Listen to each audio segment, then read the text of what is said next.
Welcome back. મૂલ્યોની નીલામી કેમ થઈ રહી છે, આ સવાલની સાથે મહામંથનમાં બીજો મુદ્દો જેના પર વાત કરવી છે, સુરતનો એક કપલ સ્વેપિંગનો આખો મુદ્દો. આપણે ત્યાં એક કહેવત છે કે ધણી ઉપર કોઈ ધણી ન હોય, સતીનું સગપણ સપનામાં પણ ન બદલાય. એટલે કે સતી સ્ત્રીનું મન સપનામાં પણ પોતાના પતિ સિવાય અન્ય કોઈ તરફ આકર્ષિત નથી થતું. એવું કહેવાય કે ગરીબનો રોટલો અને સતીનો ઓટલો. આવી તો કેટલીય કહેવતો છે જે સાંભળીને આપણે મોટા થયા છે. આપણી સંસ્કૃતિ છે અને આપણી સંસ્કૃતિમાં દાંપત્ય જીવનના કેટલાય આદર્શ ઉદાહરણો છે. માતા સીતાની પવિત્રતા અને પતિવ્રતા ધર્મનું સર્વોચ્ચ પ્રતીક છે. રાણી પદ્મિની, પુરુષનો સ્પર્શ તો દૂર, એનો પડછાયો પણ એના પર ન પડે એ માટે રાણી પદ્મિનીએ હજારો જીવતા એ અગ્નિમાં કૂદી અને જોહર કર્યું હતું કેટલી એ રાણીઓ સાથે. ગાંધારીને ધૃતરાષ્ટ્રનું ઉદાહરણ અને આવા તો કેટલાય સર્વોચ્ચ પાત્રો આપણી સંસ્કૃતિના છે. આ પાત્રો આપણને શીખવે છે, આપણને દર્શાવે છે કે ભારતીય પરંપરામાં મનની પવિત્રતા અને વફાદારીને કેટલું ઊંચું સ્થાન આપવામાં આવ્યું છે. પરંતુ આપણે પશ્ચિમી સંસ્કૃતિ પાછળ એટલી આંધળી દોટ મૂકી છે કે આ આદર્શ મૂલ્યો તો ક્યાંય વેરાઈ ગયા છે. આજે મહામંથનમાં વાત કરવી છે સુરતના પાર્ટનર સ્વેપિંગના સૌથી ગંદા ખેલ વિશે. સંસ્કાર, વિશ્વાસ અને પરિવારના મજબૂત પાયા પર ઉભેલા ભારતીય સમાજમાં લગ્નને માત્ર બે વ્યક્તિઓ નહીં પરંતુ બે પરિવારોનો પવિત્ર સંબંધ માનવામાં આવે છે. 7 ફેરા દરમિયાન લેવાયેલા એ વચનો, એકબીજા પ્રત્યેની વફાદારી અને જીવનભર સાથ નિભાવવાની પ્રતિજ્ઞા એ આપણા સમાજના મૂલ્યોનું પ્રતિબિંબ છે. પરંતુ જ્યારે આધુનિકતાના નામે સંબંધોને જ એક રમત બનાવી દેવામાં આવે, જ્યારે વિશ્વાસની જગ્યાએ સ્વાર્થ અને ક્ષણિક આનંદને મહત્વ આપવામાં આવે, ત્યારે સવાલ એ ઉભો થાય છે કે શું આપણે સમયની સાથે આગળ વધી રહ્યા છીએ કે પછી એ મૂલ્યોના પતન તરફ આપણે જઈ રહ્યા છીએ. સુરતનો કપલ સ્વેપિંગના મામલાએ આવા અનેક સવાલો ઉભા કર્યા છે. સોશિયલ મીડિયામાં વાયરલ થયેલા એક મહિલાના આક્ષેપોએ એક એવી દુનિયાનો પર્દાફાશ કર્યો છે કે જ્યાં ફેસબુક કે પ્લેટફોર્મ પરથી ગુપ્ત ગ્રુપો બનાવવામાં આવે છે. ખોટી ઓળખથી આ ગ્રુપમાં લોકો જોડાય છે. ત્યારબાદ સામાન્ય મુલાકાતોથી શરૂ થતો એ સિલસિલો હોટલના રૂમ સુધી પહોંચે છે. સોશિયલ મીડિયા પર એક યુવતી અને સુરતના એક ઇન્ફ્લુએન્સર કે જેમણે આખી ઘટનાનો ભાંડો ફોડ્યો છે, એમણે જણાવ્યું કે મોટા ભાગે આમાં એકબીજાની મરજી હોય છે, પેડ કપલ પણ હોય છે જે રૂપિયા માટે આવું કરતા હોય છે અને કેટલીક યુવતીને તો આમાં બ્લેકમેલ પણ કરવામાં આવે છે. મધ્યમ વર્ગને એક નાઇટ માટે 20,000 રૂપિયા સુધીની ઓફર આપવામાં આવે છે.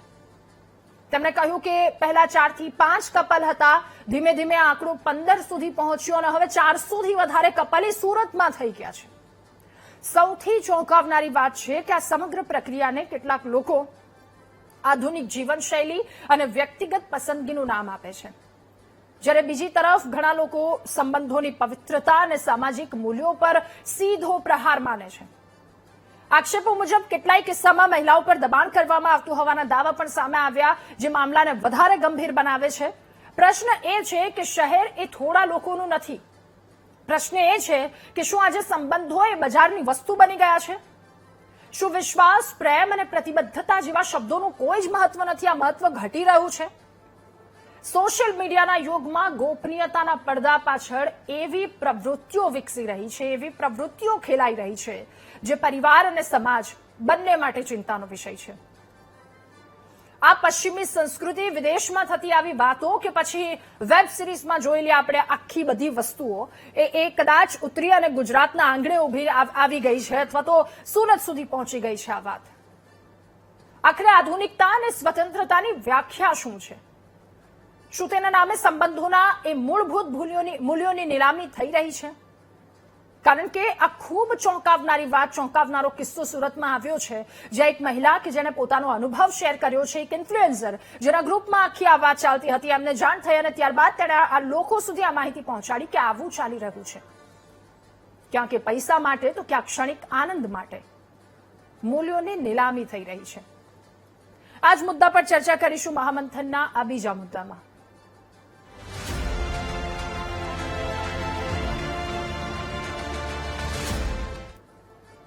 તો એ યુવતી કે જેમની સાથે આ કડવો અનુભવ થયો છે અને સૌથી ચોંકાવનારી વાત તો એ છે કે આમાં એક કિસ્સો હજુ લગ્નના 3 મહિના નથી થયા અને 3 મહિનામાં પતિ દ્વારા આવી વાત કરવામાં આવે છે, તો આ વાત કેટલી શરમજનક કહેવાય.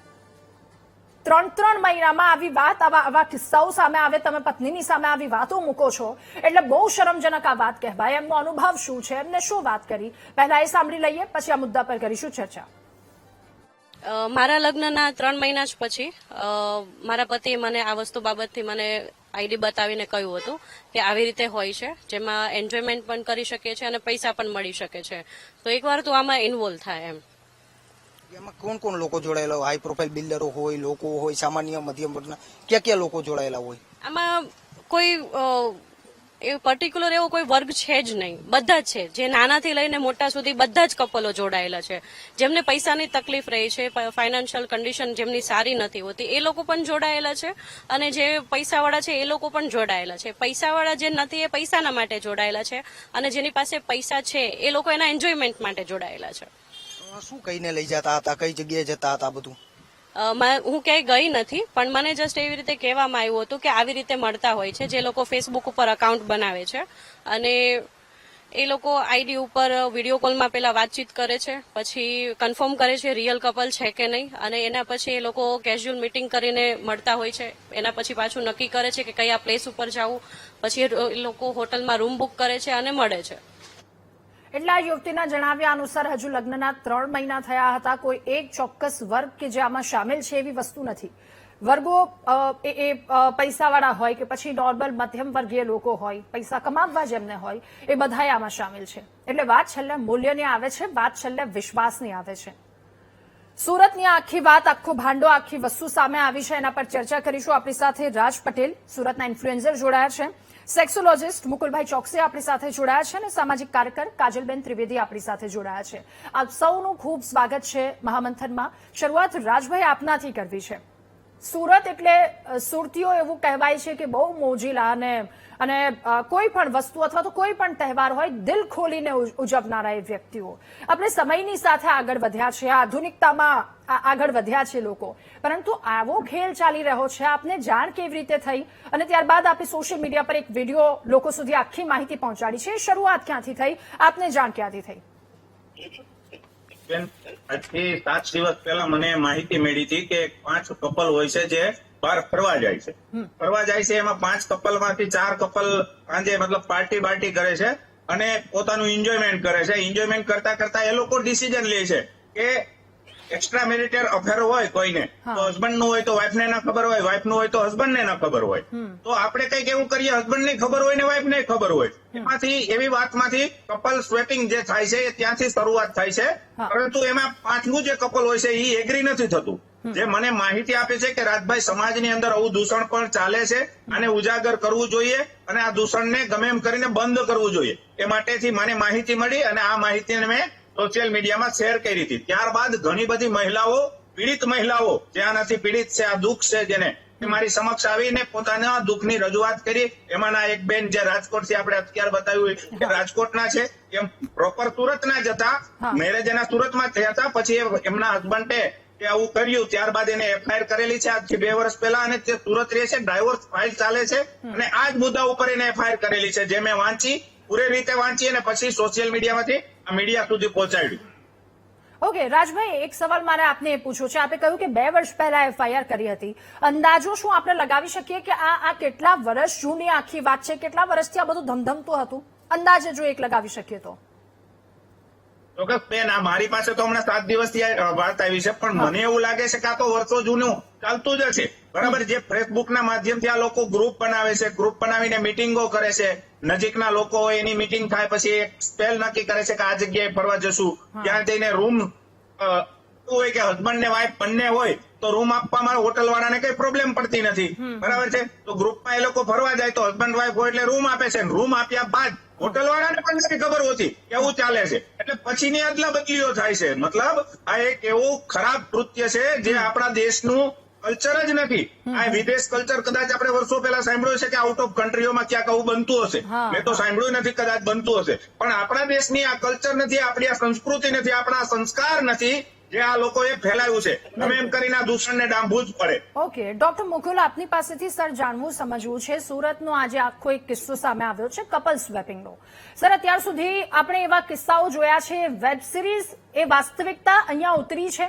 બીજી વસ્તુ એ પૂછવી છે કે વિદેશી પરંપરા એ આપણે જોઈ છે કે ઓપન મેરેજ હોય, કપલ સ્વેપિંગ હોય, એ સાંભળ્યું છે અથવા તો એવા કિસ્સાઓ આપણે સૌ કોઈ એનાથી માહિતગાર છીએ. પરંતુ સુરતનો આ આખો કિસ્સો સામે આવ્યો છે એટલે બે પરંપરાઓ વિશે વાત કરવી છે. એક એ વિદેશી પરંપરા કે જ્યાં ઓપન મેરેજ આ બધી વસ્તુ ચાલી રહ્યું છે, શું આ વસ્તુ કપલ સ્વેપિંગ, ઓપન મેરેજ વસ્તુ એ ભારતીય પરંપરામાં બિલકુલ બંધ બેસતી નથી, તેમ છતાં આવી વસ્તુ આવે છે? આપનું શું માનવું છે, આપનું શું કહેવું છે? જી, સૌપ્રથમ તો રાજભાઈ કહ્યું એમ આ વસ્તુ નવી નથી. આજથી લગભગ 15 વર્ષ થયા છે, 15 થી બી વધારે કદાચ. સંદેશ ન્યૂઝપેપરે સુરતમાં એક સ્ટોરી કરેલી, બહુ સેન્સેશનલ ઘટના હતી. અને જે સ્ટોરી એવી હતી કે જે 4-5 દિવસ સુધી આખા શહેરને હલાવી નાખેલું. અમે એ સ્ટોરીમાં એવું હતું કે કોઈ પોલીસ ફરિયાદ નથી થઈ, પણ એક્સિડન્ટલી ખબર પડી કે કી ક્લબ, ત્યાર પછી એનું નામ કી ક્લબ કલ્ચર પડી ગયું. કે કી ક્લબમાં ઘણા બધા લોકો ભેગા થાય, 5-7-10 કપલ, અને પછી એ લોકોની વાઈફ એ પોતાની ગાડીમાં બેઠી હોય અને હસબન્ડ આ બધી કીઝ જે છે ગાડીઓની, એમાંથી કોઈ બી એક કી ઉચકે અને એ જે ગાડીમાં હોય એમાં જેની પત્ની હોય એની સાથે એ લોકો ચાલ્યા જાય. તો આ બહુ સેન્સેશનલ અને બહુ ઘૃણાસ્પદ ઘટના હતી. અને મીડિયાના માધ્યમથી લોકોને પહેલી વાર ખબર પડી, ત્યારથી લોકો આને કી ક્લબ કલ્ચર કહેવા માંડ્યા. સ્વેપિંગ નું બીજું નામ સ્વિંગિંગ છે. આપણે ગુજરાતીમાં એને સાદું પાર્ટનરની અદલા બદલી એવું કહીએ. તો આ કલ્ચર અત્યારે કલ્ચર બની રહ્યું છે સોશિયલ મીડિયાને કારણે. પણ એ પહેલા પણ આ ઘટનાઓ હતી. મેં પોતે આજ સુધીમાં ઓછામાં ઓછા 5 એક આવા કિસ્સા જોયા છે. એ દરેક કિસ્સામાં મારા સુધી એટલા માટે આવ્યા કે જે મહિલા હતી ને તે થોડા વખત પછી ક્યાં તો એને ગિલ્ટ થયું અથવા એ ડિપ્રેશનમાં આવી ગઈ, અને પછી એ પતિને ના પાડે છે અને પતિ માન્યા નહીં અને દબાણ કર્યું અને એ ડિપ્રેશનમાં આવી ગઈ. એટલા માટે ટ્રીટમેન્ટ લેવા આવી ત્યારે એને વાત કરી કે મારા પતિનો અંતે મને આડકતરો ફોર્સ છે.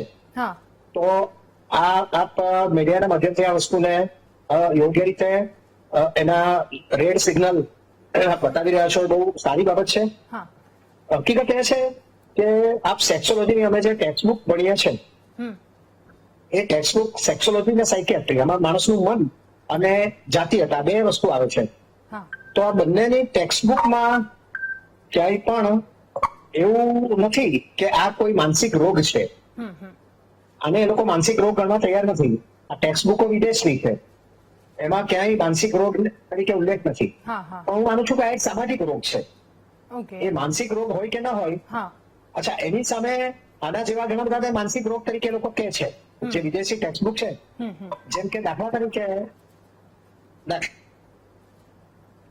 સોરી ઓકે સર, ફરી એકવાર આપની પાસે આવું છું, થોડી ટેકનિકલ પ્રોબ્લેમ. એની પહેલા કાજલબેન, આપની પાસેથી જાણવું સમજવું. અત્યારે સરે કહ્યું કે આ એક આખી આ સામાજિક દૂષણ છે, સાથે સાથે આપણે તો એ પણ માની શકીએ કે આખું માનસિક દૂષણ છે. એક ડેટા એવું પણ કહે છે કે 27% ભારતના મેટ્રો સિટીમાં કપલ્સ એવા છે કે જ્યાં આ બધી વસ્તુમાં સંડોવાયેલા છે અથવા તો આમાં કાર્યરત છે, આ બધી વસ્તુમાં, આ ખેલમાં તેઓ સામેલ છે. સાથે આના પર આપનું શું કહેવું? સાથે બીજો એક સવાલ મારે આપને એ પણ પૂછવો છે, કેટલીક યુવતી જેમને દબાણ કરવામાં આવતું હતું. કાજલબેન, લગ્નના 3 મહિના નથી થયા અને આ વાતને લઈને દબાણ કરવામાં આવે તો આ તો કેટલી શરમજનક વાત કહી શકાય. સ્ત્રીને હંમેશા એક ઓબ્જેક્ટની તરીકેથી લેતા આવ્યો છે સમાજ, એ આપણે જોઈએ છે. અને સાથે સાથે આપણે એ પણ જોઈએ છે કે આ કપલ સ્વેપિંગ વાળો જે મામલો જે છે, જે મુકુલભાઈએ કીધું કે એમને 15 વર્ષથી ધ્યાનમાં છે. હું MNC-માં જોબ કરતી હતી, 17 વર્ષનો અનુભવ છે. મેં પણ 20 વર્ષ પહેલા આવું કંઈ સાંભળેલું, અને પુરુષો જે છે એ જે એમના ઉપર અધિકારી હોય એ લોકો પાસે પ્રમોશન લેવા માટે જે ઘરે જે એમની મહિલા સ્ત્રી છે, વાઇફ છે, એને આગળ પ્લેટમાં છે ને પરોસી દેતા હતા. આવું જોયું પણ છે અને સાંભળ્યું પણ છે. Okay. પણ આની અંદર જે 3 મહિના લગ્નને થયા છે, જ્યારે એના ખૂબ જ સપનાઓ હોય, એ બધા સપનાઓ સાથે એ સ્ત્રી આપના પોતાના પતિના ઘરે આવે અને પતિ જયારે આવી ઈચ્છાઓ રજૂ કરે, તો હું એવું માનું છું કે આ જે છે એ એક સમાજનું બહુ મોટું દૂષણ છે. એ સ્ત્રીને એક ઓબ્જેક્ટ તરીકે જોવે છે અને એવું છે કે આ ફ્રી ફંડનું છે, જે ખાય છે, પીવે છે અને પછી એને જ્યાં યુઝ કરવું છે ત્યાં યુઝ કરી શકાય છે. અને ખાલી ફેસબુક કે ઇન્સ્ટા નહીં, પણ જે છે એ એવી એપ્લિકેશન્સ બીજી પણ છે જેના માધ્યમથી આ લોકો જે છે એના ગ્રુપ્સ બને છે. જેવી રીતે ટેલિગ્રામ છે, એવી જ રીતે લોકાન્ટો કરીને પણ એક એપ્લિકેશન છે, જેના ઇન્ડિયામાં 10 લાખ જે છે એ ડાઉનલોડ થયેલા છે. હવે તમે વિચાર કરો કે જ્યાં 10 લાખ ડાઉનલોડ હોય ત્યાં કેટલા કેસીસ આવા હશે અને કેટલા કપલ્સ આની સાથે જોડાયેલા હશે, સંકળાયેલા હશે. આ એક એવો મુદ્દો છે કે જે સામે આવ્યો છે. એવા ઘણા લોકો જે છે ઘણી એવી પરિસ્થિતિમાં હશે કે જ્યાં ફાઇનાન્શિયલ ઇસ્યુ હશે, અથવા તો મેન્ટલી સ્ટેબિલિટી નહીં હોય, અથવા તો એ સ્ત્રીને બોલવા માટેનો કોઈ સ્કોપ ઓફ જે વે નહીં મળી રહ્યો હોય. એ બધી સ્ત્રીઓ આની અંદર સંડોવાયેલી છે. જેને જ્યાં એ હૂંફ અને સપોર્ટ માંગી શકે એવી જગ્યા એની પતિ છે, અથવા એ પતિ જેને એ તરફ ધકેલી રહ્યો છે, એ એની ઈચ્છા હોય અનિચ્છા હોય, પણ એ સ્ત્રી પછી એનો ધીરે ધીરે આદત પડે અને સસ્વીકાર કરી લે, એવી આ પરિસ્થિતિમાં એ મુકાઈ ગયેલી છે. પણ આને પણ જો ઈચ્છા વિરુદ્ધનું કંઈ પણ હોય, આ બધી વસ્તુઓને માન્યતા સમાજમાં હોવી જ ન જોઈએ. આવા અત્યારે લોકાન્ટો જે એપ્લિકેશન છે એના 10 લાખ એપ્લિકેશન ડાઉનલોડ છે. દેટ મીન્સ કે ઘણું બધું જે છે રંધાઈ રહ્યું છે, જે આપણે નજરમાં આવ્યું નથી, જે મીડિયા સામે આવ્યું નથી. બિલકુલ, આના પર એક્શન લેવામાં પણ ખૂબ જરૂરી છે. કાજલબેન, આપની વાત ખૂબ સાચી છે. એટલે એક મુદ્દો એ સ્ત્રીની વાતની જે આપે કર્યું કે એ ક્યાંક પ્રેશર કરવામાં આવે છે, પરંતુ બીજી તરફ ક્યાંક સ્ત્રીની પણ અનુમતિ હોય છે, તો ત્યાં પણ ગંભીર સવાલો ઉઠે છે. રાજભાઈ, ફરી એકવાર આપની પાસે આ મુદ્દા પર અંતિમ પ્રતિક્રિયા. ક્યાં સુધી કેટલી મજબૂતાઈથી લડવું પડશે? સાથે આપણે જે મૂલ્યોની સાથે, જે આદર્શોની સાથે જોડાયેલા છીએ, સમયની સાથે આગળ તો વધ્યા, ક્યાંક મજબૂરી પણ હશે. એ પૈસાની વાતની વાત કરવામાં આવી, પણ એનો મતલબ તો એમ નથી ને કે ઈમાન વેચી દેવું, આટલી ગંદી હરકત કરવી. રાજભાઈ, ખૂબ ટૂંકમાં આપની અંતિમ પ્રતિક્રિયા. બેન, માનું છું કે કદાચ પૈસાની મજબૂરીઓ હોય, આ તે પણ રહીત બાપની ઓલાદો બી આમાં છે ને આવ ગરીબ બી છે. કોઈ પૈસાની લાલચે આ ધંધો કરે એવું લાગતું નથી મને, કેમ કે પૈસા તો બધી જગ્યાએ કમાવા મળે છે, મહેનત મજૂરી કરીને કમાવા મળે છે. એક કડિયો હોય તો આખો દિવસ ચણીને મહેનત કરીને કમાય છે. ભિખારી લોકો ભીખ માંગીને બોટલો વીણીને પણ પૈસા કમાઈને પોતાનું ગુજરાન ચલાવે છે. ઈમાન તો નથી વેચતો, સંસ્કૃતિ તો નથી વેચતો, સંસ્કાર તો નથી ભૂલતો. તો પૈસા માટે નથી, આ ખેલ માત્ર મોજ શોખ માટે છે, જે જલ્દીથી જલ્દી બંધ નહીં થાય તો આવનારા સમયમાં પરંપરા બનશે, જે સમાજ માટે બહુ મોટું કલંક હશે. એટલે બંધ થાય એવા પ્રયાસો મારા જ બી છે, અને મારી સાથે જોડાયેલા તમામ લોકોના આવા નવા પ્રયાસો રહે. આપ સૌ મુહિમ ખેડો અને ચાલતી રહે, અને આ પૂરું થાય એવી આપ સૌ પાસે બી આશા અપેક્ષા. બિલકુલ રાજભાઈ, બિલકુલ. ડોક્ટર મુકુલ, ફરી એકવાર સર આપની પાસે આમાં શું ચેન્જીસ થવા જોઈએ, અથવા તો એની પાછળની માનસિકતા શું આપને જવાબદાર લાગી રહી છે? સર, ખૂબ ટૂંકમાં આપની અંતિમ પ્રતિક્રિયા પણ. હા, આજે જયારે મનોવિજ્ઞાન જે છે એ જયારે બાળકો સાથે સેક્સ થાય એને વિકૃતિ ગણે છે, પશુઓ સાથે સેક્સ કરે એને વિકૃતિ ગણે છે, તો આને પણ એક સામાજિક વિકૃતિ ગણવી જોઈએ. એક સાયકોસેક્સ્યુઅલ અને પરવર્ઝન અથવા તો વિકૃતિ ગણવી જોઈએ, કારણ કે આ એક સામાજિક વિકૃતિ છે. અને આ વસ્તુ રોકાય એને માટે સમાજમાં અવેરનેસ બહુ જરૂરી છે. કારણ કે અત્યારે સોશિયલ મીડિયા પર ઘણી બધી ભારતીય મહિલાઓ પણ બેફામ નિવેદનો કરે છે. કોમેડિયન જે લોકો છે એ લોકો પણ બેફામ નિવેદનો કરે છે. તો હસાવાને બાને, પોતાને મોટા કેવડાવાને બાને ઘણા બધા લોકો સોશિયલ મીડિયા પર એટલું બધું બેફામ બોલતા હોય છે, તો લોકો આને ટ્રેન્ડ માની લે છે. અને ટ્રેન્ડ માની લે છે તો ઘણા હસબન્ડોને આમાંથી છૂટ મળી જાય છે. કારણ કે પુરુષોમાં ઘણા બધા પુરુષો મોટે ભાગે આવી લાલસા ધરાવતા હોય છે, બધા આવી હિંમત નથી કરતા. પણ જે લાલસા ધરાવતા હોય છે એ લોકો પોતાની પત્નીને આ બધું બતાવે છે સોશિયલ મીડિયા પર કે જો આ તો બધું બહુ કોમન છે અને બધા જ આવું કરે છે. એટલે એ સ્ત્રી મોટે ભાગે ભોળવાઈ જાય છે, દબાણમાં આવે છે અથવા ભોળવાઈ જાય છે. અને ક્યારેક રેરલી સ્ત્રી પણ આનો આનંદ લઈ લે છે, વિચ ઇઝ વેરી રેર. આ વસ્તુ ઓછી છે, પણ પુરુષો બાય એન્ડ લાર્જ આમાં રિસ્પોન્સિબલ છે. અને સોસાયટીના જે સમાજના મૂલ્યો જે રીતે હવે બદલાઈ રહ્યા છે તેમાં આ એક અધપતનની નિશાની છે. કારણ કે આ સમાજ અને આ લગ્નની સંસ્થા જો આ આગળ વધે ને તો એ કદાચ એની પર બહુ કારમો ઘા થશે. જી સર, ઓકે. કાજલબેન, આ મુદ્દા પર આપની અંતિમ પ્રતિક્રિયા દૂષણ પર, અને સાથે સાથે આપણા દેશની કેટલી એવી સ્ત્રીઓ છે જેણે આપણને એ સંસ્કૃતિ આપી છે, એ શીખવ્યું છે કે પરપુરુષનો સ્પર્શ તો ઠીક છે પરંતુ એ પડછાયો પણ ન પડવો જોઈએ. આ સંસ્કૃતિની સામે આ દૂષણ, આપની શું અંતિમ પ્રતિક્રિયા? આપણે સીતાજી જોયા છે, આપણે રાધાજીને જોયા છે, આપણે રાણી પદ્માવતીને જોયા છે, ઝાંસીની રાણીને જોયા છે. આ બધા જે છે આપણા મહિલાઓની એ શક્તિની નિશાની છે. સ્ત્રી હંમેશા શક્તિ રહી છે. આવું જો દૂષણ સ્ત્રીનો યુઝ કરીને જો સમાજમાં કરવામાં આવતું હોય તો મારું એવું માનવું છે બધી જ સ્ત્રીઓએ બહાર આવવું જોઈએ, બોલવું જોઈએ. પતિ પરમેશ્વર છે, પણ પતિ જે છે એ પથ્થર દિલનો બની જાય અને જો આવું કઈ જ નિર્ણયો લે અને એ નિર્ણયોને પોતાની સ્ત્રી ઉપર, પત્ની ઉપર થોપતો હોય તો એનો પણ વિરોધ થવો જોઈએ. પતિને પતિના મૂલ્યો સાથે જે છે એ પત્નીને સન્માન સાથે રાખવી, જાળવવી એ પણ એની ફરજમાં આવે છે. પોતાના આનંદ અને ક્ષણિક જે છે એ પ્રેમ લાગણી માટે થઈને અને પત્નીનું જે છે મૂલ્યો જે છે એનું સન્માન છે, એનું આત્મસન્માન છે એને છિન્ન ભિન્ન ન કરવું જોઈએ. આવું મારું માનવું છે. અને સમાજમાં સમાજના અગ્રણીઓ, સમાજની સાથે જેટલા લોકો જોડાયેલા છે એ બધાએ બહાર આવવું જોઈએ, બધાએ પ્રોવોક કરવું જોઈએ અને આ દૂષણને જેટલું જલ્દી સમાજમાંથી હટાવીએ એ આપણા માટે સારું છે. કારણ કે આવતી પેઢી, યુવા પેઢી જે છે એ જો આના છાંટા એના પર પડ્યા તો સમાજ જે છે એને બદલાતા વાર નહીં લાગે. બિલકુલ. આપ સૌનો ખૂબ આભાર મહામંથનમાં અમારી સાથે જોડાવા બદલ, આ મુદ્દા પર ચર્ચા કરવા બદલ. તો કપલ સ્વેપિંગનો ટ્રેન્ડ જે શરૂ થયો છે, આ એક ખૂબ ગંદી વાત, ગંદી હરકત અહીંયા આવી છે, સમાજની સામે આવી છે. એટલે આ ક્યાં સુધી, ક્યાં જઈને અટકશે એનો અંદાજ નથી, પણ આ અટકવું જોઈએ એ ખૂબ મહત્વની વાત છે. ને આપણને કહેવામાં આવ્યું છે કે પ્રયત્ન કીર્તિમ અપાવૃષો. ઇતિહાસને જાણો, અને ઇતિહાસને જો એક વખત જાણી લીધું તો કોઈ તોડી નહીં શકશે આપણા મૂલ્યોને કે પછી આપણને. આ સાથે મહામંથનમાં હાલ બસ આટલું જ. વધુ સમાચાર અપડેટ્સ માટે આપ જુઓ VTV ન્યૂઝ. નમસ્કાર.